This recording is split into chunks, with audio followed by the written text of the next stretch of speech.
Bonjour François-Xavier Bellamy. Bonjour. Merci d'avoir accepté notre invitation. Vous êtes député européen, vice-président délégué des Républicains. On est ensemble pendant 20 minutes pour une interview en partenariat avec la presse régionale représentée par Christelle Bertrand du groupe La Dépêche. Bonjour Christelle. Bonjour Oriane, bonjour François-Xavier Bellamy.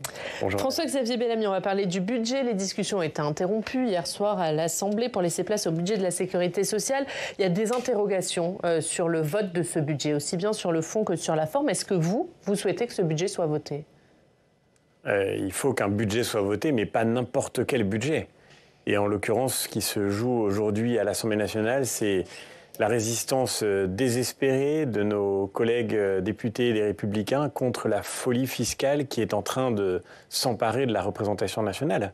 Parce qu'en quelques jours, nous avons vu se multiplier les impôts, les taxes créées de toutes parts, à chaque fois avec les meilleures intentions du monde, mais l'enfer, comme chacun sait, est pavé de bonnes intentions. Et l'enfer fiscal français, en l'occurrence, est en train de s'aggraver d'une manière très, très dangereuse. Pour vous, c'est un budget de folie fiscale ?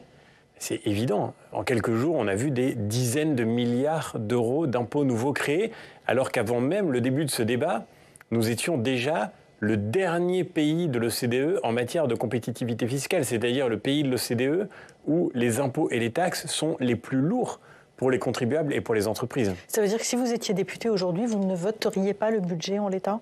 Alors, le travail est en train d'avancer, mais encore une fois, je le redis, et nous sommes ici dans l'enceinte du Sénat, nos groupes LR à l'Assemblée, au Sénat, feront tout pour que la France puisse avoir un budget, mais surtout pour que la France puisse avoir un budget raisonnable, rationnel, un budget qui permette de faire baisser les impôts, pas de les augmenter. Et le tour que prennent les choses, avec cette alliance qui se répète presque jour après jour entre la France insoumise, le Parti socialiste, les écologistes, le Rassemblement national, cette alliance de surenchère fiscale est en train d'asphyxier le pays. C'est la question qui se pose à vous. Est-ce qu'il vaut mieux pas un mauvais budget que pas de budget du tout ?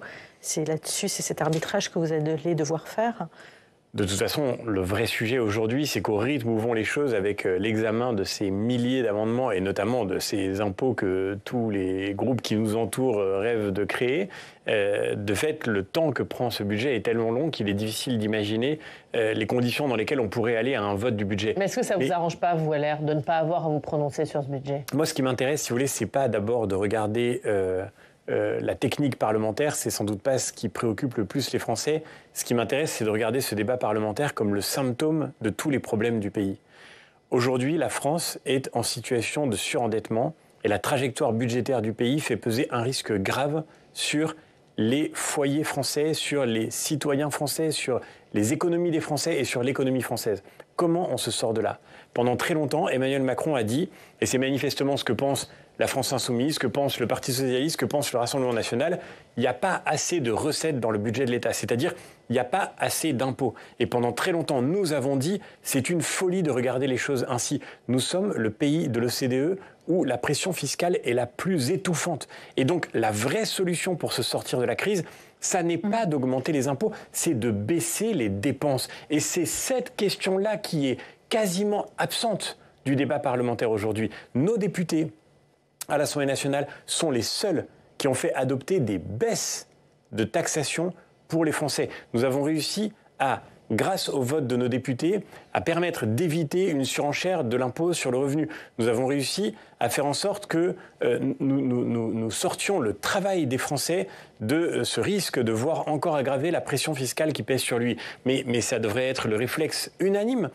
Toute la France devrait se demander aujourd'hui comment on baisse les impôts. C'est la seule question qui compte. Et pour ça, c'est de l'argent en moins dans les caisses de l'État au moment où l'État a besoin d'argent. Comment on baisse la dépense de l'État ? Parce que celui qui doit faire des efforts aujourd'hui, c'est l'État. Les Français, je le redis, n'en peuvent plus de cette pression fiscale qui est en train d'étouffer le pays et d'appauvrir toute l'économie française. La question qui se pose aujourd'hui, c'est comment on baisse la dépense publique. Mais elle va être suffisante, cette baisse des dépenses, pour combler le déficit ? Mais pour l'instant, il n'y a pas de baisse de dépenses. C'est par là qu'il faut commencer. La partie dépenses n'a pas été encore examinée. Mais aujourd'hui, je ne vois pas les propositions sur la table, en dehors, encore une fois, de celles qui ont été proposées par LR au cours des dernières années. Rappelons qu'ici, au Sénat, où nous avons une majorité, chaque année, les sénateurs ont voté des budgets qui proposaient des baisses massives de dépenses. Il faut quand même que chacun assume maintenant ses responsabilités, parce que la situation dans laquelle nous sommes aujourd'hui, elle ne vient pas de nulle part. Les dépenses n'ont pas cessé d'être augmentées. Il y a un peu moins de 10 ans, les Républicains faisaient campagne autour de François Fillon pour dire qu'il était urgent de sortir de cette spirale de la dépense publique qui asphyxiait la France, un peu moins de 10 ans plus tard, malheureusement, 1 000 milliards de dettes en plus. Mais on les nous baisse n'avons où, les rien dépenses, réparé. concrètement? Quelle est la priorité dans la baisse des dépenses? Mais l'une des priorités, c'est par exemple de sortir de cette embolie de la dépense sociale en France. La dépense sociale, en moyenne dans l'OCDE, c'est 20% du PIB. En France, c'est plus de 30%. C'est un record absolu. Est-ce qu'il suffit de faire beaucoup de dépenses sociales pour que tout le monde aille bien? La réponse est non. On est dans un pays où il n'y a jamais eu autant de pauvres, où un Français sur 3 saute un repas chaque jour parce qu'il a du mal à faire en sorte d'assurer ses fins de mois. Cette situation de précarisation, elle n'est pas résolue par l'excès de dépenses sociales. Mais en revanche, ce qui est aggravé par cette dépense sociale excessive, c'est toutes les crises du marché du travail aujourd'hui. On est dans un pays où il y a 3 millions de chômeurs au sens de Pôle emploi. Et moi, je fais le tour de France et partout, j'entends des chefs d'entreprise qui me disent « j'arrive pas à recruter ». C'est complètement anormal. Donc cette dépense sociale, elle a fini par aboutir à un modèle antisocial qu'il faut réparer d'urgence en faisant baisser la dépense sociale et en faisant en sorte que tous ceux qui peuvent être reconduits vers l'emploi le soient aujourd'hui. Et du coup, qu'est-ce qu'on baisse comme dépense sociale? C'est ce qu'on va proposer avec les Républicains. Avec Bruno Retailleau, nous travaillons d'arrache-pied avec Pierre Danon, avec toute l'équipe de notre formation politique, avec nos parlementaires, pour faire des propositions claires qui permettront demain de garantir que, ce que nous défendons depuis longtemps, on puisse créer ce compte social unique. Bruno Retailleau l'a présenté il y a déjà quelques semaines, qui permettra d'agréger toutes les aides sociales qu'une personne reçoit en France pour garantir que jamais le total des aides sociales ne soit supérieur à ce qu'on pourrait gagner quand on retourne vers le travail. On ne peut pas demander aux Français de perdre de l'argent en allant travailler. Et aujourd'hui, pour beaucoup d'entre eux, c'est ce qui est en train de se jouer. Et donc ces propositions-là, elles permettront de baisser la dépense sociale, elles permettront de rendre du salaire à ceux qui travaillent. Parce que l'urgence, elle est là aujourd'hui, rendre du revenu à ceux qui bossent pour sortir la France de la crise. Christelle. Alors un autre sujet de crispation pour vous, c'est la suspension de la réforme des retraites, autour desquelles les discussions ont eu lieu il y a 15 jours. Cette suspension risque d'être votée dans l'hémicycle. Est-ce que pour vous, cela vaut censure du gouvernement? Pour moi, en tous les cas, sur le fond, c'est une irresponsabilité absolue. Moi, j'ai dit ce que j'en pensais déjà, donc ma position est connue. La tension, vous l'avez rappelé, elle est très difficile entre préserver une forme de continuité dans nos institutions et en même temps essayer d'éviter des transgressions qui sont trop graves. La réforme des retraites qui a été faite par Emmanuel Macron, elle n'était pas parfaite. Ça n'était pas notre réforme. Et nous aurions voulu faire une amélioration de cette réforme. D'abord pour permettre de garantir la pérennité du système de retraite, et puis ensuite pour mieux protéger des profils spécifiques. Je pense aux femmes qui sont aujourd'hui les grandes perdantes du système. Je pense à ceux qui ont fait des carrières longues, à ceux dont les carrières sont marquées par une pénibilité particulière. Tout ça peut être rediscuté. Mais enfin, le fondement de cette discussion, c'est qu'il faut faire une réforme des retraites. Il fallait faire cette réforme parce que... Donc il faut la maintenir. Mais bien sûr, mais c'est une évidence. Qui peut faire croire aux Français qu'on va faire, dans la situation démographique du pays, qu'on va faire tenir notre système de retraite par répartition en baissant, parce que c'est ce qui est en train de se passer, l'âge de départ à la retraite. Les socialistes qui ont demandé cela sont aujourd'hui irresponsables. Et j'observe, que leurs collègues socialistes dans les autres pays européens, eux, pour le coup, affrontent le problème. Les socialistes espagnols ont fait une réforme qui porte à 67 ans l'âge de départ à la retraite. Les socialistes allemands, pareil. Les socialistes danois viennent de voter pour l'âge de 70 ans. Moi, je ne suis pas pour qu'on fasse ça parce qu'on a un système différent. Mais le fait est que voir les socialistes français réclamer qu'on soit, alors qu'on a 5% de déficit sur PIB et que notre dette angoisse toute l'Europe, qu'on soit les seuls en Europe à ramener l'âge de départ à la retraite à 62 ans, mais ce serait une folie furieuse. Et ceux qui, au Rassemblement national comme au Parti socialiste, prônent cet agenda-là, en réalité, mentent aux Français. Et je pense que les Français le savent. Pour comprendre bien la position des LR, si cette suspension était votée, vous diriez qu'il faut censurer Sébastien Lecornu? Moi, je l'ai dit de manière très claire. Si j'avais été député à l'Assemblée nationale, et je le dis avec beaucoup d'humilité parce que chaque parlementaire est bien sûr devant ce choix, mais je le redis, pour moi, suspendre cette réforme des retraites, c'est d'ailleurs plus que la réforme des retraites. Tout le monde n'est pas d'accord au sein de la direction des LR sur la censure. La question de la réforme des retraites, c'est plus que la question de la réforme des retraites. C'est aussi une certaine idée de la politique. Si on veut jouer à la surenchère démagogique, on trouvera toujours plus efficace que soi. Moi, je crois qu'aujourd'hui, la politique a besoin de retrouver le sens du réel, le sens de la vérité, de l'honnêteté, de la loyauté. Et les mêmes qui disent aux Français, aujourd'hui, on peut suspendre cette réforme des retraites sans frais, sont en réalité les mêmes qui pourraient leur vendre la retraite à 50 ans si c'était leur intérêt. Moi, je crois que la politique, ça consiste pas à essayer de durer par tous les moyens, y compris par celui du mensonge. Et qu'on ne sacrifie pas l'avenir pour l'immédiateté d'un poste, d'une place qu'on aurait besoin de garder quand on veut rester au gouvernement et rester du côté du pouvoir. Oui, sauf que cette réforme des retraites dont Sébastien Lecornu dit qu'elle est une blessure démocratique. Pardon, mais si on revient à l'origine, Elisabeth Borne, elle a utilisé le 49.3. Pourquoi ? Parce que les LR, dans leur totalité, ne votaient pas cette réforme. Cette réforme des retraites, elle ne serait pas passée sans les votes des Républicains, à l'Assemblée et au Sénat. Et je me permets de le dire que le Sénat, puisque nous sommes au Sénat, avait joué un rôle déterminant pour faire passer cette réforme. Il y avait eu bien sûr des débats, parce que cette réforme, je le redis, elle était très... Mais si la totalité de votre groupe avait assuré son soutien à Elisabeth Borne, il n'y aurait pas eu forcément de 49.3. Ah non, c'était pas notre groupe qui a fait le 49.3. Je redis que cette réforme, elle était imparfaite, et que ça n'est pas la réforme que nous aurions voulu faire. Mais le fait est qu'on pouvait l'améliorer, il fallait pourtant la faire. Et ma conviction profonde, je le redis, c'est que si vous prenez un peu de recul, je vais, dans un instant, je reprends ma valise et je repars à Bruxelles. Nos collègues au Parlement européen nous regardent avec sidération en se disant « Mais comment est-ce que vous pouvez, avec la trajectoire budgétaire que vous avez, qui est un risque majeur maintenant pour la stabilité de toute la zone euro, puisqu'on parle de stabilité, que chacun réfléchisse à ce que voudrait dire une crise de la dette en France ?» Demandez à nos amis grecs ce qu'ils ont vécu et je ne suis pas sûr qu'on ait envie de passer par la même chose. Ça se produise en France ? Évidemment. Mais comment ne pas le voir ? Comment ne pas le dire ? Donc on peut être dans un scénario à la grecque, selon vous ? On est en train de spéculer au bord d'un volcan. C'est la vérité. Et encore une fois, je crois que derrière cette question des retraites, il y a une question beaucoup plus grave qui est celle de la responsabilité politique. Moi, je crois que le politique doit se préoccuper de l'avenir du pays, pas seulement de son propre présent et de sa propre protection, parce que c'est au fond ce qui se joue.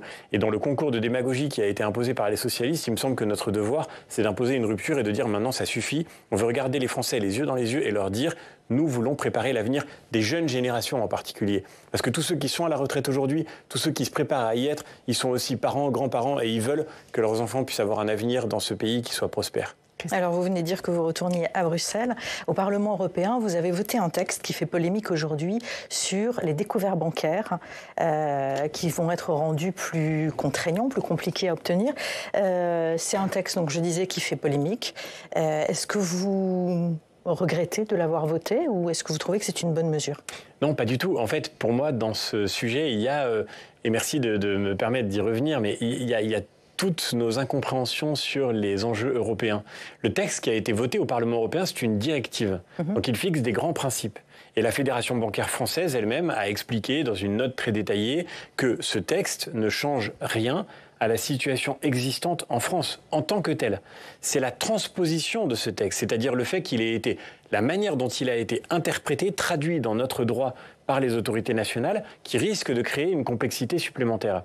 Mais moi j'observe que quand il a été voté ce texte, il a été soutenu par tous les parlementaires français de tous les bords. Et on a aujourd'hui M. Mélenchon qui lance une croisade contre ce texte en disant l'Union européenne veut victimiser les pauvres. Mais la vérité c'est que tous les députés de la France Insoumise ont soutenu ce texte au Parlement européen. Donc la vraie question n'est pas dans cette directive. La vraie question, elle est dans la transposition par les autorités françaises. Donc vous dites que c'est le gouvernement français aujourd'hui qui a fait une transposition trop C'est l'administration française et c'est le législateur français qui doit faire en sorte qu'on évite. Et c'est vrai dans le secteur bancaire, mais c'est vrai dans la vie économique, c'est vrai dans le monde agricole. Dans tous les sujets, la France a une habitude de surtransposer. C'est-à-dire qu'à chaque fois, on en rajoute une couche de complexité. Concrètement, qu'est-ce que vous reprochez à la transposition ? Mais justement, que quand ce texte dit, par exemple, qu'il faut simplement protéger le consommateur contre des pratiques bancaires qui peuvent être abusives, notamment, par exemple, sur les agios ou sur le fait d'aller vendre ou survendre à des consommateurs la pratique de l'endettement à la consommation, eh bien, en fait, on transporte ce texte dans notre droit en ajoutant une couche de complexité supplémentaire qui pourrait rendre plus difficile le fait de délivrer des découvertes bancaires. Mais je le redis, moi je trouve étonnant qu'une grande partie de la classe politique, dans des camps très différents, soit en train d'enfourcher la croisade de M. Mélenchon, parce que c'est lui qui a lancé cette agitation improbable, alors que tous ces parlementaires avaient voté en faveur de ce texte. Et je le rappelle, tous les parlementaires français. Donc regardons ce qu'il y a dans le contenu de cette directive. On verra que, comme le disent toutes les entreprises françaises qui travaillent dans la banque, il n'y a en réalité pas d'enjeu majeur de complexité supplémentaire pour notre droit dans son principe. Et la question, c'est comment est-ce qu'on s'évite de se créer à nous-mêmes des complexités inutiles. On parle de votre parti aujourd'hui, Conseil stratégique des Républicains. Le Conseil stratégique qui va ouvrir le débat sur le mode de désignation de candidats à la présidentielle de 2027. Ça veut dire que Bruno Retailleau, c'est pas votre candidat naturel ? Ça veut dire que Bruno Retailleau, il a été candidat pour prendre la présidence du parti, il a été élu avec une très forte majorité, mais il l'avait dit dans toute sa campagne, avec beaucoup de loyauté, être candidat pour la présidence du parti, ça ne veut pas dire être candidat pour l'élection présidentielle. Et donc, étape après étape, et d'une certaine manière, c'est tout à fait légitime maintenant que la question de savoir comment nous allons désigner notre candidat se pose. Le choix qu'a fait Bruno Retailleau comme président de parti, c'est l'engagement qu'il avait pris dans sa campagne pour cette élection, c'est de rendre cette décision à nos adhérents. Ceux qui font vivre notre formation politique, ce sont eux qui décideront à la fin des modalités de sélection du candidat à l'élection présidentielle. Comment il faudrait le sélectionner selon vous ? Et donc on va maintenant se donner un agenda pour proposer plusieurs options possibles et ce sera nos adhérents qui trancheront. Donc si vous voulez savoir et si vous voulez choisir comment le candidat de la droite à l'élection présidentielle sera désigné pour offrir au pays l'alternance dont il a besoin, eh bien n'hésitez pas, rejoignez les Républicains, parce que c'est à la fin nos adhérents qui prendront cette décision. Mais quelle est votre position à vous ? Désignation via les sondages, primaire élargie ? Moi, je le redis, je crois que c'est le début du travail. Il faut commencer ce travail maintenant parce que l'élection présidentielle est dans moins de 2 ans aujourd'hui. Mais il ne faut pas non plus qu'on se concentre aujourd'hui sur cet agenda comme si la solution était immédiate. L'enjeu pour nous d'abord, c'est de réussir les échéances intermédiaires. Votre choix n'est pas fait sur le meilleur mode de désignation ? Non, on va faire ce travail interne, encore une fois. On va confier cette réflexion à un petit groupe de personnes qui sont connues pour leur expérience et qui vont proposer une pluralité d'options. Et nos adhérents trancheront. Pour l'instant, nous, ce qu'il faut comme formation politique, c'est qu'on se concentre aussi sur les étapes qui viennent devant nous. Et je pense en particulier aux élections municipales qui vont être... On va parler des municipales, mais juste, est-ce que la question déjà pour la présidentielle, c'est pas est-ce que vous serez en mesure, vous, LR, d'avoir un candidat ? Mais bien sûr, nous soutiendrons évidemment un candidat. Mais LR ? Ou est-ce que la solution, c'est un candidat du bloc central, si vous voulez avoir une chance d'être au second tour ? Moi, je crois que la France, en 2027, elle aura besoin d'une alternance. Les Français chercheront le changement. Et l'alternance, ça peut pas être incarnée par un Édouard Philippe, par un Gabriel Attal, qui serait un candidat que vous soutiendriez ? Pour moi, le vrai enjeu, c'est comment, en 2027, on va sortir du macronisme, pas comment on va continuer le macronisme. Et quels que soient les efforts de ceux qui tentent aujourd'hui de se mettre le plus à distance de celui qui les a faits, je pense qu'à la fin, les Français ne chercheront pas un héritier. Ils chercheront quelqu'un qui aura été... Avec un RN à 35% dans les sondages, un Jean-Luc Mélenchon, Raphaël Glucksmann, vous êtes au second tour si vous n'êtes pas unis avec le reste du bloc central. Mais encore une fois, ce qui compte dans la politique, c'est pas d'additionner des clientèles. Ce qui compte, c'est de créer une dynamique et de créer une espérance. Et cette espérance, elle n'est possible en France que si on promet les conditions d'une alternance, d'un changement. Tout le monde le voit bien aujourd'hui, le macronisme a échoué. Et nous, depuis 2017, nous avons alerté sans relâche sur le fait que le macronisme était une impasse pour la France. Je pense que ceux qui ont eu le courage de s'opposer au moment où il le fallait, ceux qui n'ont été associés à aucune des décisions délétères qui ont mis le pays dans la situation où il se trouve aujourd'hui, ceux-là sont, je crois, et je ne le dis pas parce que je privilégie un parti, je pense que ce qui compte, c'est de reconstruire le pays. Ceux-là seront aujourd'hui, parce qu'ils ont été capables de s'opposer quand il le fallait, prêts à proposer le changement dont la France a tellement besoin. Alors, vous ne voulez pas d'alliance avec les macronistes, visiblement. Marine Le Pen, elle, a tendu la main à certains d'entre vous. En disant, on vous accueille, on peut discuter ensemble. Qu'est-ce que vous pensez de cette main tendue ? Vous avez vu ça quand ?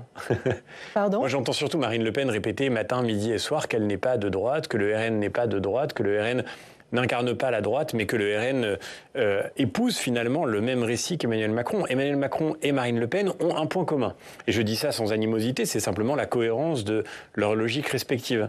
Ils ne croient pas au clivage entre la gauche et la droite. Et moi, j'ai un désaccord fondamental avec aussi bien Marine Le Pen qu'Emmanuel Macron.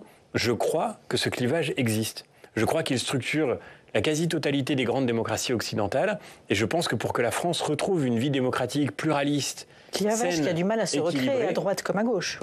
Moi, j'observe qu'il y a une gauche qui se reconstruit et qui assume d'être de gauche. Et donc, pour lui répondre, il faut qu'il y ait une droite qui assume d'être de droite. François-Xavier Bellamy, quand vous avez, au sein de votre parti, Jean-François Copé, Xavier Bertrand, qui demandent une clarification de la ligne, une clarification du positionnement face au RN, c'est bien qu'il y a des questions et des interrogations. Mais je ne sais pas. Je ne vois pas où est la question. La clarification, elle est intervenue déjà tellement souvent que je ne sais pas à quel moment on va pouvoir dépasser ce débat qui n'en est pas un. Donc, pour vous, c'est clair. Jamais d'union des droites droite, jamais d'alliance avec le RN? Mais encore une fois, il suffit d'écouter ce que dit Marine Le Pen. Marine Le Pen dit matin, midi et soir qu'elle n'est pas de droite. Mais nous disons que nous voulons reconstruire le parti politique qui réunira demain tous les électeurs de droite et même plus largement tous les électeurs français qui se reconnaissent dans l'identité politique de cette famille de pensée qui aujourd'hui n'a jamais sans doute été aussi nécessaire pour relever le pays. On parlait tout à l'heure de budget. Non, mais quand certains chez vous parlent d'une primaire qui va jusqu'à Sarac-Nafo, pardon, vous comprenez que ça pose des questions. Elle n'est pas si claire que ça, la. Moi, ce que j'observe, c'est que beaucoup ont parlé d'union des droites qui ont créé des divisions supplémentaires à droite. On a vu Éric Zemmour, on a vu Sarac-Nafo arriver en disant il faut faire l'union des droites, venez chez nous, on crée un nouveau parti. Bon, on peut créer indéfiniment toutes les nuances, tous les morcellement, tous les continents de la droite. Il y a un parti dans ce pays, il y a une formation politique qui, historiquement, a pour mission de représenter ce courant de pensée. Et moi, j'ai rejoint cette formation politique il y a des années maintenant, pas parce que je trouvais qu'il avait tout bien fait, si c'était le cas, il n'en serait pas là aujourd'hui, mais parce que j'avais le sentiment que notre devoir était de le reconstruire pour offrir à la France cette perspective de changement dont elle a tellement besoin. Et c'est ça qu'on va faire aujourd'hui. Et tous les Français qui se sentent de droite, mais plus largement tous les Français qui veulent aujourd'hui sortir de cette folie fiscale, rendre du salaire au travail, qui veulent retrouver de l'autorité et de l'ordre, qui veulent retrouver la maîtrise de nos frontières, tous les Français qui veulent que l'école transmette, qui veulent que l'État retrouve son rôle, tous ces Français-là, aujourd'hui, ils doivent pouvoir se sentir représentés par cette formation qui donnera à la France la majorité dont elle a besoin pour pouvoir se reconstruire. Une autre question sur la clarification, cette fois du côté du bloc central au municipal. Dans des villes comme Lyon, vous soutenez le même candidat.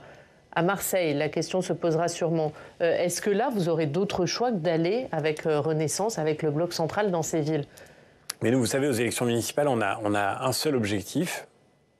C'est celui, notamment dans ces grandes villes qui ont été conquises par la gauche depuis 2020 et qui ont été malheureusement tellement abîmées par la gauche. Vous parliez de Lyon, on pourrait parler de Grenoble, on pourrait parler de Bordeaux, on pourrait parler de Strasbourg, on pourrait parler de Nantes. Ces villes, prenez Nantes, que je connais bien, qui était pendant longtemps la ville où il fait bon vivre et où les Français veulent aller, sont devenues aujourd'hui une catastrophe du point de vue de l'insécurité, l'occasion d'un délitement économique absolument sans précédent. Ces villes, il faut les sauver. Et donc notre devoir, c'est de faire en sorte que nous offrions une alternance d'abord à ces communes avant d'offrir une alternance. Donc en soutenant le même candidat que Renaissance. Mais donc tout pour sortir la gauche, c'est vraiment le sujet majeur. Et il y a des gens, oui, c'est pas un mystère, qui au cours des dernières années ont décidé aux élections nationales de ne plus voter pour la droite et qui sont allés voter pour Emmanuel Macron parce qu'ils ont cru en lui, qui sont allés voter pour Marine Le Pen. Ces électeurs, il faut qu'on les convainque de nouveau, il faut qu'on les réunisse de nouveau et il faut qu'on fasse de cette réunion l'occasion de gagner dans ces villes avant de gagner en France. Dernière question très rapidement sur un tout autre sujet. Vous dénoncez la proposition de l'Union européenne d'ouvrir Erasmus à plusieurs pays du Maghreb et du Moyen-Orient. Qu'est-ce que vous allez faire ? On lance aujourd'hui une pétition avec Céline Imar pour demander à tous les Français qui veulent donner leur voix à notre combat de nous soutenir. La Commission européenne a décidé, projet absurde, d'ouvrir Erasmus, ce programme d'échange étudiant, à des pays comme la Syrie, comme la Libye, comme la Palestine, comme l'Algérie où Boualem Sansal et Christophe Guest sont toujours retenus aujourd'hui. Si on veut vraiment faire vivre l'esprit académique, l'esprit universitaire, il faut commencer par le faire avec des pays avec qui on partage quelque chose d'essentiel en commun. Erasmus doit rester un projet européen et non pas une filière nouvelle d'immigration massive dans nos pays. Merci François-Xavier Bellamy. Merci beaucoup d'avoir été notre invité. Merci Christelle. La une de la dépêche, ce sont les découvertes bancaires. Est-ce vraiment fini? C'est la question à la une de votre journal.